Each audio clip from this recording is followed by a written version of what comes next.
Dosta od tebe. Ne ide to samo tako. Nego kako ide? Najbolje prijateljice su kao sestre. Moraju se odlično slagati. Sve dilit i čuvat jedna drugoj tajnu. Pa šta, ja se s tobom super slažem. Samo smo se jedanput posvađale. Sićam se. Kad si rekla da je tvoj džemper lipši od moga. Pa je, to je onaj moj prezakon crveni džemper s mašnicom.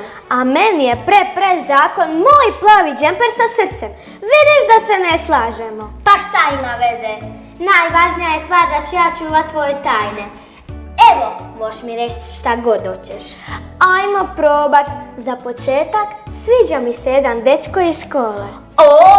Znači zaljubljena si, mrak. Jedva čekam reći našim prijama iz Perlica. Kako to?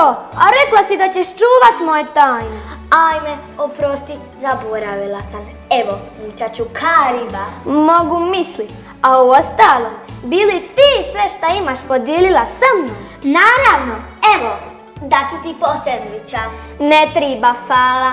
Daj ti meni 2 džira na tvojoj novoj bicikli. Daću ti na onoj staroj. Šta joj fali? Ali ja hoću isprobat novu. Ne može. Kakva si ti to najbolja prijateljica kad od mene žicaš novu biciklu? A kakva si ti najbolja prijateljica kad mi ne želiš posudit? Vidi, njadi je problem. Moram naći najbolju prijateljicu koja ne vozi biciklu. Pa nađi je. Aj, Bog. Bog, koja svađalica, za ne povjerovat.